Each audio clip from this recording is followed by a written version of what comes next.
Zoom app सुरक्षित नहीं है। इसके लिए गृह मंत्रालय ने एडवाइजरी भी जारी की। लेकिन राहुल गांधी जूम ऐप के जरिए मीडिया से रूबरू हुए।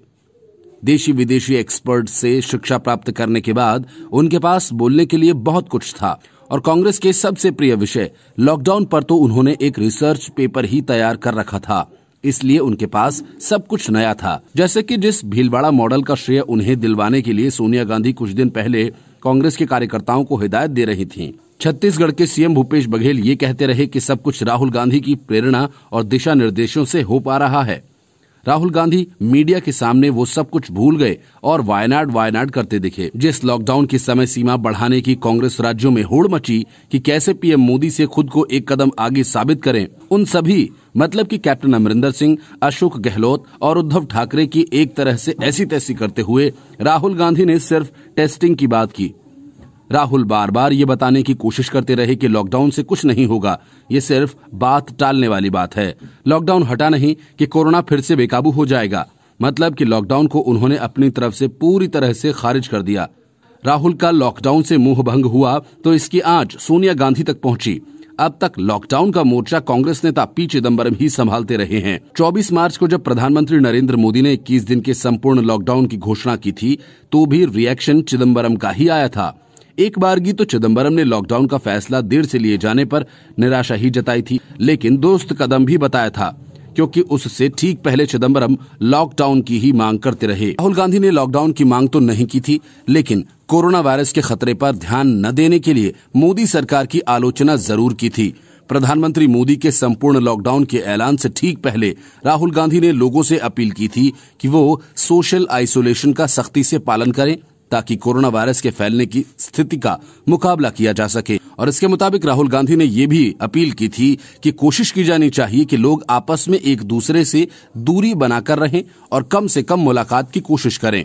राहुल गांधी ने आने वाले 3-4 हफ्तों को बेहद नाजुक बताया था और अंतर्राष्ट्रीय विशेषज्ञों के हवाले से आशंका जताई थी कि भारत में कंटेनमेंट के उपाय न किए जाने की स्थिति में कोरोना वायरस तेजी से फैल सकता है। राहुल गांधी लॉकडाउन के नाम से भले ही परहेज कर रहे हों, लेकिन कंटेनमेंट, आइसोलेशन और सोशल डिस्टेंसिंग जैसे उपाय आखिर क्या हैं? आखिर लॉकडाउन की स्थिति में भी तो ये तौर तरीके को ही अपनाया जाएगा। संपूर्ण लॉकडाउन किए जाने पर चिदम्बरम ने तो खुलकर बयान दिया ही था। सोनिया गांधी ने भी सरकार को सपोर्ट करने की बात कही थी और पत्र लिखकर कुछ सुझाव भी दिए थे। लेकिन फिर बाद में तीनों कांग्रेसी नेता राहुल गांधी, सोनिया गांधी और पी चिदम्बरम लॉकडाउन को लेकर सरकार की आलोचना भी करने लगे। गौर करने वाली बात यह रही कि तीनों में से किसी ने लॉकडाउन पर सवाल नहीं उठाए, लेकिन अब राहुल गांधी लॉकडाउन को निहायत ही गैर जरूरी साबित करने की कोशिश में लगते हैं। मीडिया के सामने राहुल गांधी ने लॉकडाउन को लेकर मुख्य तौर पर 3 बातें बताई। पहली बात ये कि कोरोना वायरस के खिलाफ सबसे बड़ा हथियार टेस्ट है। टेस्ट से ये जान सकते हैं कि वायरस कहां घूम रहा है और उसे अलग करके कैसे लड़ा जा सकता है। राहुल गांधी ने दूसरी जरूरी बात ये कही, लॉकडाउन सिर्फ समय देता है ताकि टेस्ट किया जा सके, अस्पताल बढ़ाए जा सके और वेंटिलेटर्स का इंतजाम किया जा सके। एक गलत धारणा है जिसे मैं साफ करना चाहता हूं, ये किसी भी तरह से लॉकडाउन वायरस को हराता नहीं है। तीसरी बात ये कही कि लॉकडाउन एक पॉज बटन की तरह है, ये किसी भी तरह कोरोना वायरस का समाधान नहीं है और जब हम लॉकडाउन से बाहर आते हैं तो ये फिर से अपना काम करने लगता है। सवाल ये कि अगर राहुल गांधी को लॉकडाउन से इतनी ही परहेज है तो उन्हें प्रधानमंत्री से पहले तो उनको अशोक गहलोत और कैप्टन अमरिंदर सिंह को कटघरे में खड़ा कर सवाल पूछने चाहिए। वो चाहें तो उनके साथ सख्ती से भी पेश आ सकते हैं। लॉकडाउन को खारिज करने से पहले राहुल गांधी को कम से कम 3 सवालों के स्पष्ट जवाब तो देने ही चाहिए। पहला ये कि अगर राहुल गांधी की नजर में लॉकडाउन से कुछ भी नहीं होने वाला तो सबसे पहले राजस्थान में अशोक गहलोत ने लॉकडाउन क्यों लागू किया? फिर अशोक गहलोत के ठीक बाद पंजाब में कैप्टन अमरिंदर सिंह ने लॉकडाउन क्यों लागू किया? दूसरा सवाल ये कि अगर लॉकडाउन से वाकई कोई फायदा नहीं मिल रहा है तो 14 अप्रैल को प्रधानमंत्री मोदी की लॉकडाउन 2.0 की घोषणा से पहले ही राजस्थान, पंजाब और महाराष्ट्र में लॉकडाउन की मियाद 2 हफ्ते के लिए क्यों बढ़ाई गई?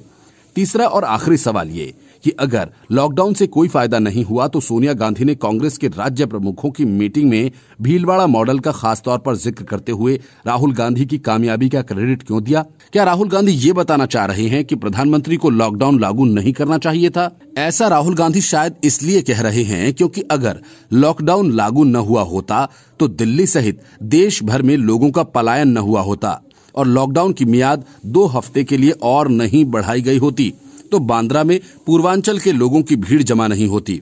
लेकिन राहुल गांधी तो ये देख और समझ रहे होंगे कि कैसे लॉकडाउन लागू किए जाने के बावजूद लोग क्वारंटाइन तोड़ रहे हैं, भाग रहे हैं। अपने गुजरात के विधायक इमरान खेड़ावाला की हरकतें तो उन्हें याद ही होंगी, जो कोरोना के लक्षणों के साथ सीएम ऑफिस तक आ पहुंचे और कई बड़े नेताओं और अफसरों के लिए खतरे का कारण बन गए।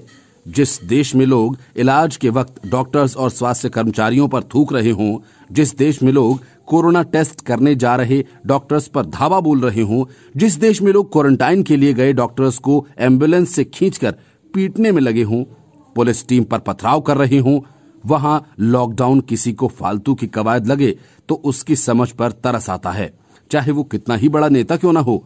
लेकिन अपनी राजनीतिक जमीन को बचाए रखने के लिए राहुल गांधी कुछ भी कर सकते हैं। सवाल ये है कि जिस जमीन को बचाने में वे लगे हैं वो बची भी है या गई।